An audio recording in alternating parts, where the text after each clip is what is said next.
So there's a lot to take in with this concerto. I think it would be really interesting for everyone to hear you just chat through its structure.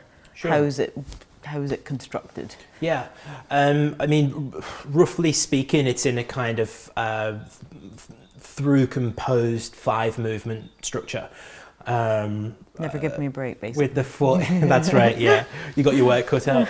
The first movement begins in a kind of quiet, contemplative, pain, reflective, kind of B-flat minor, lamentoso kind of world. And we shift through into another kind of similar kind of world, but this time in A minor, and then there's a transition into the second movement, which is a very wild dance, which has a number of different kind of what I refer to as kind of balletic tableau. You know, they're kind of just pieces, which kind of chunks of music which stand next to each other, and it hurtles us towards the end of that movement. The third movement is a kind of impassioned love song, really, with moments of real heart, but also kind of darkness as well, which kind of explode in various different tutti sections.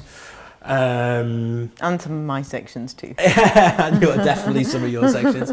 Mine. The fourth movement is a cadenza, and I took the decision to kind of make it a movement of its own because it kind of, it's quite long. It is one. That's why. Because it's about 4 minutes long or so, and then the last movement begins with a very kind of quick kind of presto tarantella kind of music, and then that brings us towards the finale.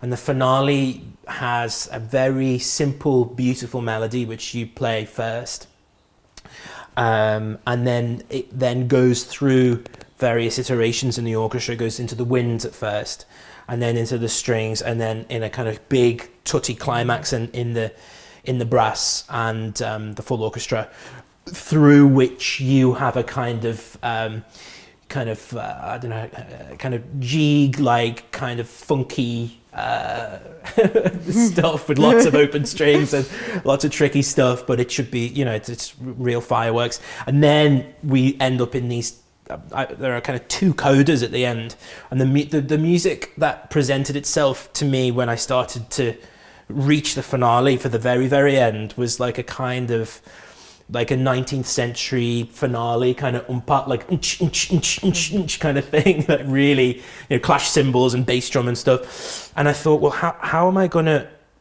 deal with this? Because I could have just gone boom or whatever, like it's a very, which would have rendered the whole journey, which is about half an hour, we think. My half tempo, an hour bit slower. would render the whole journey a bit kind of null and void. And so I felt like the ending, we needed enough material in the ending to justify that journey that we got to. So what I do is I kind of subvert that kind of kind of ending. I don't have a better way of describing it, really. And so it repeats itself again in an even more kind of manic way, and then it recedes and it repeats itself in a quieter way, and then it's as if we take a kind of an about turn, and then we kind of revisit almost the material from the end of the third movement briefly, and then we revisit the very, very opening in this kind of with the B flat minor lamentoso material, of which you kind of very kind of pained and deeply expressively kind of rise up to the top with the strings. There's a kind of energy which just kind of pulls us like this right up, and then the last bars is a kind of an explosion. So it needed to feel as though, in a sense, when I say it like that out loud, there's about 4 endings. You know, there's about 4 or 5 different endings. 4 endings, 5 movements. It's kind of, yeah, we're kind of, as we reach the final hurdle, you know, there's these fragments of memories kind of like come towards us, and then there's a kind of explosion there at the end. But again, you know, there were moments in this piece where material just came to me, and I just thought, oh God, that's come from nowhere. Like the melody for the finale, which is when you sit at the piano and you play it, it doesn't sound like anything really. I mean, it sounds quite nice, quite cute, but and I just thought, well, again, it was trusting my instincts and trusting having faith in the heart of the piece and the heart of the material, and you know, I'm very much of the opinion that if the musicians aren't singing really, then the audience aren't moved. Yeah. It's important for me as well, as a performer, as a listener, as a composer, that triumvirate, that is that's kind of how I conceive the whole musical experience, you know. Excuse me, that's the pizza that you made for me before. Yeah, I've made it from scratch, by the way. You know, having that kind of 3-part relationship, because you know, I don't want to write, I wouldn't write music that I wouldn't want to play, and I don't write music that I wouldn't want to listen to either. And I think that's very, very important, you know. So, but I also, you know, with yourself and Noseda and the LSO kind of in that mix, the kind of performative part of that triumvirate was somehow, I don't know, it was a bit more intensified, as it were, and it just thought, well, we got to kind of, I don't know, the energy kind of went into that kind of part of the equation. Yeah. But I again, as well, with the structure of the piece, I wasn't really aware of how big it was going to end up to be.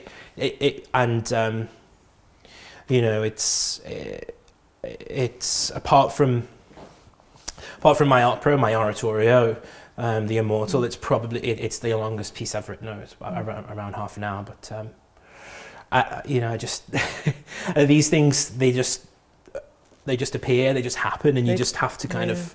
And I felt extremely bad, because I thought, oh, this is just so intense, so much of the time. No, but actually, you know, from the time that we've spent in the last 2 days together, I am like beyond excited to see how things develop over the next weeks, and to hear the thing come alive. It has I don't know, it's got a special place in my heart, this piece, I think. So I'm very excited to get to the first rehearsal.